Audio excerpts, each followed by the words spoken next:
Bon, je vois que, comme la balle magique de JFK, vous êtes venu seul.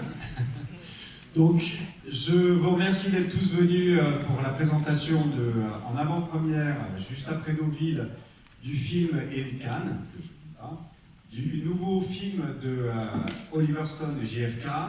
Je vais rapidement vous rappeler quand même que Oliver Stone, c'est, outre la plume de Midnight Express, de Scarface, de l'année du dragon, c'est l'homme qui a écrit sur un sujet qui lui tient énormément à cœur, qui était la trilogie du Vietnam, avec Platoon, né un 4 juillet entre ciel et terre. On pourrait citer d'autres films, évidemment, on pourrait citer Wall Street, on pourrait citer JFK, évidemment, L'Enfer du dimanche pour ceux qui aiment le sport. Bref, c'est une autre histoire de l'Amérique qui est racontée sans phare, sans concession par Oliver Stone, souvent dans ses films. J'aimerais le décrire comme un combattant de la vérité, avec une vraie morale et un vrai sens pour trouver réellement les faits qui permettent de voir autrement l'histoire telle qu'elle nous est racontée. Je vous demande d'applaudir Oliver Stone.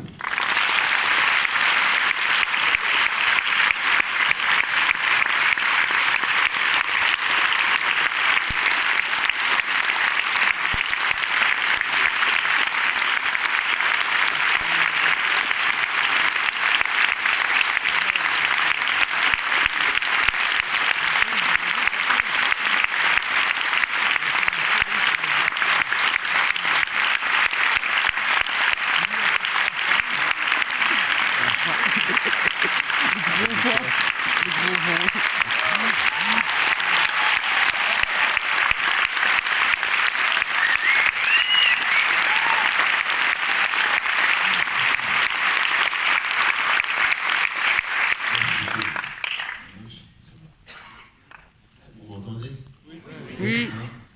Oui. Mon copain, son père, lui, quand il avait 16 ans, était là il y a 30 ans et il a regardé le film dans ce théâtre. On a dit que c'était pour lui une grande expérience qui a changé sa vie. Et la France était très gentille, généreuse. Moi, avec ce film particulièrement. Je crois parce que vous adorez le président. Vous avez raison. Il y a beaucoup de raisons pour lui de m'en réaliser. Je vais en anglais maintenant parce que quand je parle des concepts un petit peu abstraits, c'est plus facile pour moi en anglais. Monsieur Kennedy, les détails de cette affaire qui sont incroyables sont dans le film. Tu verras, tu te rappelleras tellement de détails. Des detours that take you, scenery that take you away. But I think the biggest thing to remember is that when Mr. Kennedy was shot and killed and removed from office, the history, the mythology was and remained until this day that he was an attractive, charming president, short-lived, and that he was an idealist, loved peace, but never did anything. And when he died, Mr. Johnson, Lyndon Johnson, took over and continued the idea that Kennedy wanted to implement. I can tell you, this is rubbish. This is pure historical rubbish. You must not believe it, and you will. Many people will believe it because they're brainwashed, because propaganda comes out all the time. But believe me, everything changed in foreign policy, especially with Kennedy. With his relations with Vietnam, with Cuba, with the Soviet Union, with Africa, big changes, Indonesia. Everywhere in the world, Johnson reversed his policies except on civil rights. Everywhere in the world. Johnson reversed his policies, went to Vietnam, and here we provide proof that he was getting out of Vietnam. You have to understand, Johnson replaced him with the opposite regime, but history will tell you, soothe it out. Johnson continued the policies of Kennedy. Nonsense. That's all I ask you to think of when you watch this film for motif. Oui, Oliver disait que quand on regarde souvent les livres d'histoire, on s'aperçoit que qui est écrit, c'est que John Fitzgerald Kennedy était un président démocrate, un peu idéaliste, qui n'a pas fait tellement de choses, puisque il a été assassiné assez rapidement, plein de bonnes idées, et que en fait Lyndon Johnson a pris sa suite et a continué son œuvre et a continué sa politique, et en fait c'est complètement l'inverse, c'est-à-dire que Lyndon Johnson a continué la guerre au Vietnam, s'est engagé avec les complexes militaro-industriels, etc. Et tout ce qui est écrit est un non-sens et rubbish, parce que je ne peux pas vous le traduire, hein, l'idée à mettre à la poubelle. Bref. Donc voilà, c'est ça que le film veut prouver aussi, c'est qu'on a arrêté une part de l'histoire et une part de liberté.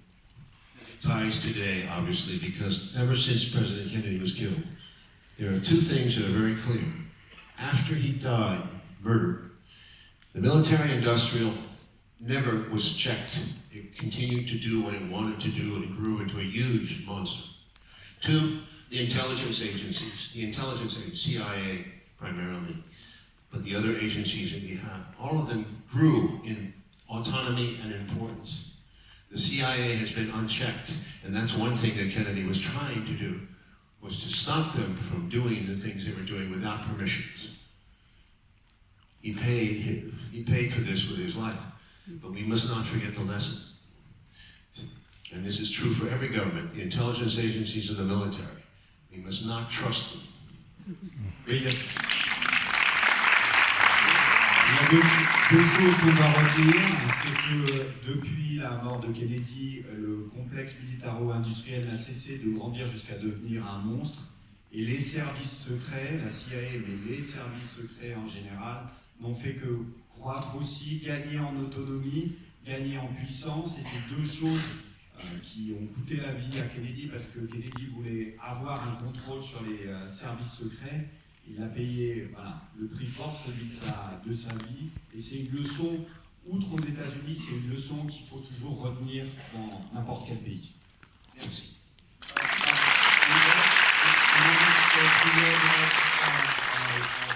Jean-Paul, C'est le jour que Jean-Paul Belmondo est passé, et toute la France est triste, ça se voit, ça sent. He was a part of France, the heroic, gallant young man, the hero, always taking danger, taking chances. Remarkable movie character, and a wonderfully Gallic hero, probably the most handsome French actor of all time. We still love him, and we miss him. Oui.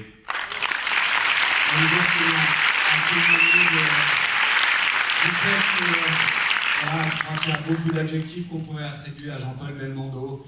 Un héroïque, le charme à la française aussi, une espèce de courage, de héros. On parlait comme Charles Bronson, comme Clint Eastwood, etc.